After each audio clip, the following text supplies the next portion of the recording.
So, missing. Missing. Jesus. You need to let the police handle this. I tried! I'm not giving up on my mom. Well, at least it's easy to summarize the plot. A Gen Zer's mom is gonna go on a trip to Colombia with weirdo boyfriend, and then when she gets there, apparently she gets kidnapped, and then Gen Z, through fucking TikTok and her bullshit social media, figures out what's going on. Even though she doesn't actually figure anything out, like she figures things out, but it's always like she's behind the 8 ball, because then she'll call the cops, be like, I figured some shit out, and they're like, yeah, we don't know who this guy is. We found him. All the detective work she's doing, it's all bullshit. Yeah, it's all like so just weak and feel like she's doing something. This was the dumbest fucking movie I've seen in a long time. This movie was a Gen Z TikTok fever dream. There were points where I was just like, I'm getting nauseous just watching this, because it's like, can you just like hold on something for a second so we can focus on it? It's like, no, we gotta keep cutting every half second, zooming in on the screen and moving around, and it's like, okay, we get it, she can type fast. First of all, this is sort of a Gen Z version of a found footage movie. Yes, except it's just done poorly, because at least with a found footage film, there was intent and purpose to everything you were seeing, like something was purposely being recorded. Yeah, that's the idea right. behind a found footage film. Is it's like, the idea is, oh, look at like this weird thing that happened, and we're gonna show it to you through all these recorded sources. Right, like a security camera, yes. Or somebody was trying to film it with their phone, and yes. Yeah. Nothing is being recorded in this. No. It's like she just has a camera up at all times, like on FaceTime on her computer. Either A, she's recording her face this whole time, which is weird, or B, she just has the FaceTime window up at all times so she could see her own face. And at one point, she leaves and it shows her rear view camera leaving the house. Is she recording that? I'm so confused as to the rules of all of this. None of that matters. None of it's being recorded. It's just, we're just seeing the story through technology. Do you remember the bullshit found footage craze? Dude, Blair Witch Project's still one of my favorite horror movies. There was rationalization Yeah. as to what you were watching. Yeah. They had like 2 high-8 video cameras, and they had the one 16 film, millimeter yep. camera, and then they had a sound recorder Yep. too. It was like a mixture of all of those things was what we were watching. And then you have like something on the other end of the spectrum. You have that found footage film Chronicle. At the end of the film, when the 2 guys are fighting, you've got all these different camera angles. And again, the rationalization was there's bystanders filming with their phones, Yeah, or and it made filming with sense. cameras. Yeah, someone later on pieced it all together, but the footage was being recorded. It was being documented. There's like no recording going on. No, I don't think they put much thought into that. They were like, we're just gonna show everything in this movie through some kind of social media apparatus. And she was on her computer the whole time. She only uses her phone like a little bit, but she spends most of the movie in her house just looking at her laptop. The movie tries to unfold as this like big mystery, and as it goes on, you're like, oh, why did they do this weird thing? Oh, they're doing this weird thing. Oh, they're in Colombia, and like she hires that like Go Ninja guy to like trace the steps instead of going there herself because she can't. Latin American Phil Hartman. Exactly. Yeah, close enough. He goes around and he finds that lock, like, oh, the boyfriend purchased this lock because they just gave me his credit card record for no reason. It's like, oh, why did he buy a lock? And it's like, as the mystery unfolds, you're kind of like, okay, yeah, where's this going? Where's this going? And then when the mystery finally unfolds, you're like, all of that was pointless. Everything the villain had planned was pointless because his whole goal was to kidnap the girl and the mother. And he could have done that at any time. He didn't need to like send the mother away to Colombia. The plot was so convoluted that the goals and objectives of the bad guy didn't need to be that The complicated. bad guy who his motive, I'm pure evil and I want to get my daughter back. The mom of the Gen Z girl, she goes on this trip to Colombia with a guy who she thinks has fallen in love with her, but he's just a con artist for a larger plot. She goes missing. The daughter's trying to find her the whole time. This becomes like the biggest news story to hit the country in like a decade. You'd think like an A-list celebrity was kidnapped the way they treat this missing person. The police and the FBI, they come off as they don't know what they're doing. They don't think to like check everybody's emails or do any kind of like cyber sleuthing to figure out like, and she's just all up in everyone's emails, like gets in no problem. As soon as that woman went missing, all of the government law enforcement officials would have access to all of these Google accounts and all of this stuff. But for some reason they don't, which makes the daughter who's looking for her missing mom look like smart because she's like hacking into all these accounts, but she's not hacking. She's like making educated, she's making educated password guesses. She'd have this like stupid look on her face, like, oh, wait a minute, the password must be this. And then like she just figure it out. Half It's the like, film was like her epiphanies. everything she finds in the emails of the pretend boyfriend, the con artist, and her mom, it's information that the cops and Already the would have FBI had and would figure- have and be like, oh, okay, this is what's going on. They got, okay, oh, look at this nefarious shit All going of that on. Like, shit would have been deciphered in a day. right. The fucking Gen Zers. I'm sorry, but those kids, let's just say that they are smart technologically. They're not. They are smart at fucking TikTok and Instagram. Right. That's it. Right. They have her on her computer figuring all this stuff out. No. Absolutely not. Her Apple. Her fucking Apple Her computer. Apple, by the way. Anything nefarious, anything that's like a possible villain or a bad person in the movie, the bad guy himself is using a fucking Windows computer. Of course they are. They're using a PC. They got Firefox in the corner. Good person So- Apple, so- bad person PC. Mom, where are you guys?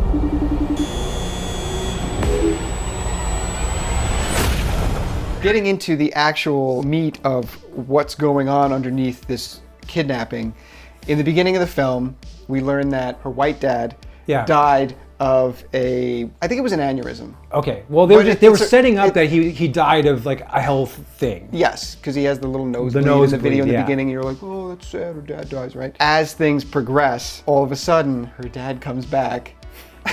And it's like, whoa, dad's not dead. Then you're thinking like, whoa, where's this going? And I was actually curious, like, are they gonna do something interesting? Like, he had to fake his death for some reason, and the mom and him were actually involved in some kind of like CIA shit. My mind started going all over the place. And it's like, nope, he's just an unhinged lunatic who swore that he would kill his wife if she ever tried to take the daughter away because he's an abusive husband. And then that's what she does. She frames him, sends him to jail for a decade, and then disappears with the kid. And now he's just doing everything he can to try and find the kid. Yes. He wants the kid. The wife, I'm pretty sure he just wants to like get her out of the way. And he goes through all this painstaking like planning with the Asian guy who's like her fake boyfriend who he meets in prison. So that's to, the like, connection there. That's the connection. To kidnap her in Colombia so then he could do what? Because once that happens, the daughter's just sitting in the house by herself for days and he knows where they are because he sent the Asian guy there to kidnap the mom. So it's like, He's known where the daughter is the entire time. what's he doing? It gets to the point where she's been sleuthing around enough and all of a sudden it's like everything's coming to a head and she's figuring the mystery out and then he just shows up at the house and he's like, oh, you gotta come with me. And it's like, why didn't he just do that like 2 days ago when the mom was taken out of the picture? That'd actually be the whole opportune. plot That would be is the this- opportune moment to do that because there were no law enforcement eyes on him. Nobody, on the case nobody. just yet. And sending her on a pretend trip to Colombia and then doing the swap with a different woman. That was so convoluted. It's like, it's so complicated. And then taking like pictures of her at weird angles so you can't really tell it's her and the daughter's fooled, like, oh, you can't tell what your mom looks like. The whole thing was pointless. He could have just done the exact same plan where he kidnaps her on the way to the airport, gets her out of the way. You don't need to do the whole Colombia plot. And then, because no cops are looking for her yet, you just go to the house and be like, honey, I'm alive. Dad? I know. It's crazy, right? I'll explain everything. She doesn't even know her mom's missing yet. That would have been the opportune time to win her over. You kidnap the mom, and then you immediately go get the daughter. But then there wouldn't have been a movie. Plus, there's the whole angle where the mom like changed her name, and again, it's one of those things where Yeah. she went through some sort of like agency or witness protection program, whatever it was, to change her identity. I don't even think it was that. I think she just left. Well, that's what that one woman that was like their family friend was. The lawyer. She was like Right, she was helping her. Regardless, once law enforcement started looking into her, they would know all of that stuff. They would know everything. And that would have also been public knowledge at that point. Right. So all these news reports, press conferences, Yeah. it would have included that information as well. No. And her daughter would have learned about all of that stuff. Yeah. And then half the movie would have just been pointless because of that. Right. You need to trust me on this. Shocking new footage has leaked online. Has your mom ever gone by any of their names? What? The whole movie has this like air of Gen Z self-importance. She doesn't know that her dad's the bad guy, obviously. She just thinks that her dad died. But at one point in the film, it's like the anniversary of his death. And she posts on social media. She doesn't know if she should do it. She doesn't know. Oh, should I make this public? Should I make my this grief public? And it's like, well, yeah. What a fucking Gen Z thing to Or do. you could just like talk to a friend face to face and talk about your grief and how you miss your dad instead of just like posting it to your Black Mirror. Just so that she can sitting get the there, like, dopamine hit of all the clicks right afterwards. Right. The 200 likes she's gonna get from that compared to her normal posts of only 100. It's fucking generation, man. Jesus.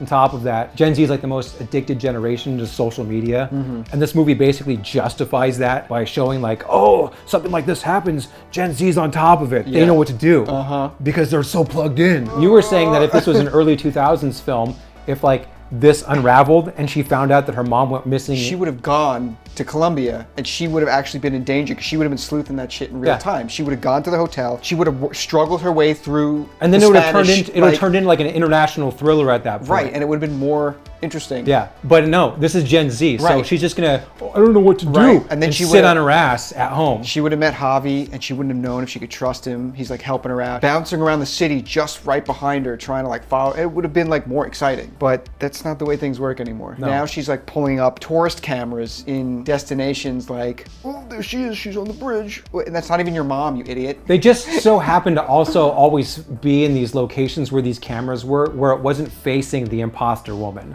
Right, that was lucky for the Asian guy. But I mean, like, as it was going and like little things were popping up and it's like, you're constantly trying to figure out like, what angle are they going for? Like, why did they kidnap her? Why did he buy these weird things? Why did he take her to this spot? Why was it like an imposter woman? And you're like, your mind's going a little bit. And then it just lets you down so hard. It just goes back to like, nope, the mom wasn't involved in anything nefarious. She is 100% good across the board.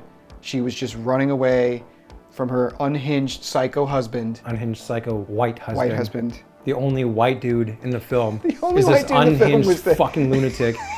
God forbid, if it had been like just a black family, it wouldn't matter. Like, it would have been like, okay, unhinged dad, mom running away from abusive dad, whatever. It's like they make the only white dude in the movie the unhinged villain. We'll get to that for our rainbow scale. Of course. To give it some, I guess, positive points. Sure, please. I would say that like it did a fairly decent job telling a story from fucking like a computer screen.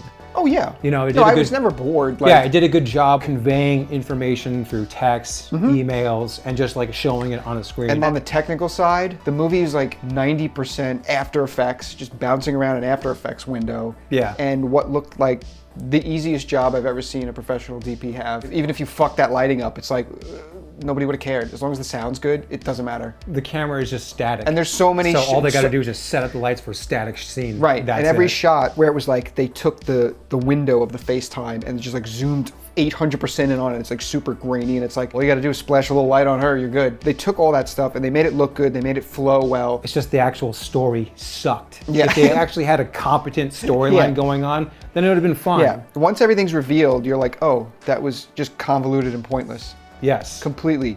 And then he takes her to the house at the end. And it's like, what is this guy's freaking plan? He like locks the mom up and he keeps threatening her like, don't make me kill you. And it's like, just kill her. He's like, what are you doing? He's like unhinged. He's unhinged to the point where he can't decide if he wants to hurt them or not. A person that unhinged would not be able to come up with this elaborate plan, this ridiculous convoluted plan that ultimately is cracked because his daughter is good at social media. Even if you liked the film, you leave the theater, you go home, you sit down, as soon as you start thinking about it, the whole thing unravels. Yeah, this is bullshit.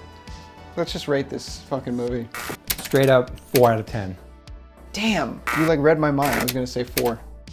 All right, so rainbow scale, this is a little interesting because yeah, there was no overt messaging, really nothing. Yeah. Until the fucking reveal at the end. Till the dad comes back. Till the dad comes back. Right. And then it's like, just what's going on right now with cinema and television. Right. You have the wholesome, angelic black daughter and mother, and then you've got, of course, the only white person in the film is the unhinged fucking lunatic. Yeah, and in the beginning, when he died, and it was all sad, and it was like, oh yeah, white dad dies. And I'm thinking to myself, like 10 minutes of that movie, I was like, that shit feels off. Like, I know. He comes off as such like a sweet, loving dad, and I'm like, something's coming back with that. Well, not only that, they can't let that lie. Who they cast, and the guy, I've seen the guy before in other movies, and I think that he's actually a pretty good actor. Yeah. Maybe not in this. But that being said, they pick kind of like your average Joe, dopey looking schlep kind of guy, you know what I mean? Yeah. And so then I kind of thought, that's kind of weird they picked like sort of a normal looking guy, but then it all made sense at the end because he's fucking creepy. Yeah, so, of course. He's creepy, he's doing lines of coke, like, his nose is bleeding. Not the nosebleed wasn't the aneurysm, it was because he was doing coke. He was like playing with his daughter 10 minutes earlier, he was doing bumps of coke in the other room, like, and then he had like pounds of it, like in the closet. He's gonna sell for a big score. But this What would you give it? I'm gonna give this a 2 for Rainbow. That automatically bumped it up to 2 for me. All right, yeah. I mean, for me, it was one thing. It didn't come to the end. I came in at like a 1.5. I mean, on the Rainbow scale. And it makes sense. Yeah. Whatever. This movie sucked. It was a piece of shit. Yeah. Don't see it. Don't bother.